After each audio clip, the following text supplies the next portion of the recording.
Explain. How does Jesus provide help to root out the causes of murder and adultery?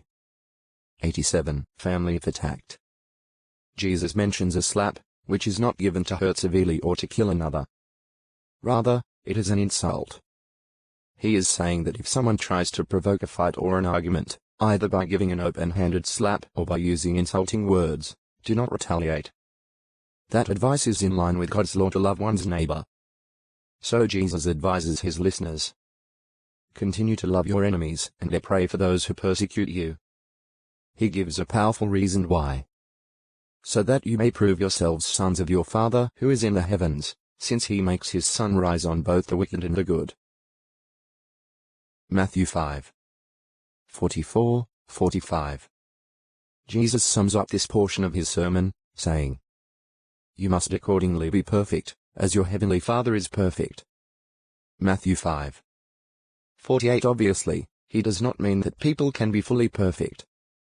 However, by imitating God, we can expand our love to embrace even our enemies. Put another way. Continue being merciful, just as your Father is merciful. Luke 6. 36. Prayer and trust in God. As Jesus continues his sermon, he urges his listeners. Take care not to practice your righteousness in front of men to be noticed by them.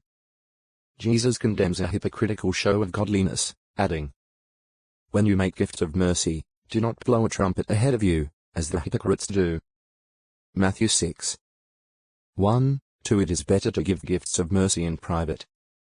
Jesus next says, When you pray, do not act like the hypocrites, for they like to pray standing in the synagogues and on the corners of the main streets to be seen by men. Rather, he says, When you pray, go into your private room and, after shutting your door, pray to your Father who is in secret.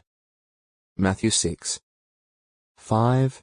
Jesus is not against all public prayers, for he himself offered such prayers.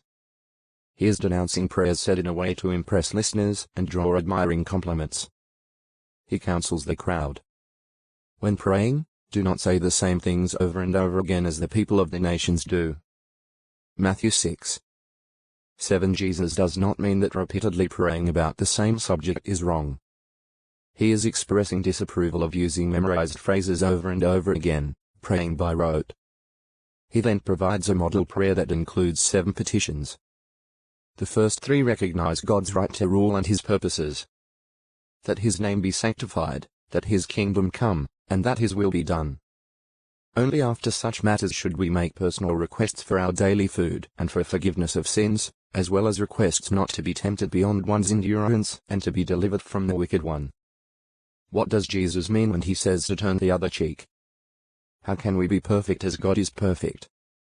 What instructions on prayer does Jesus provide? How important should our possessions be to us? Jesus urges the crowd. Stop storing up for yourselves treasures on the earth, where moth and rust consume, and where thieves break in and steal. How reasonable.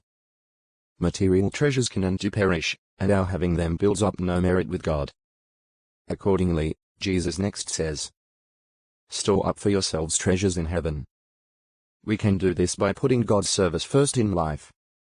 Nobody can take away our good standing with God or its reward of everlasting life. So true are Jesus' words. Where your treasure is, there your heart will be also. Matthew 6. 19-21. Emphasizing this point, Jesus gives an illustration. The lamp of the body is the eye. If, then, your eye is focused, your whole body will be bright. But if your eye is envious, your whole body will be dark. Matthew 6. 22-23. When our eye functions properly, it is like a lighted lamp to our body. But to be such, our eye must be focused on one thing. Otherwise, we could develop a mistaken estimate of life. Focusing on material possessions instead of on serving God would mean that our whole body will be dark, perhaps drawn to what is shady or dark. Jesus then gives a powerful example. No one can slave for 2 masters. For either he will hate the one and love the other, or he will stick to the one and despise the other. You cannot slave for God and for riches. Matthew 6. 24. Some hearing Jesus might be concerned about how they should view their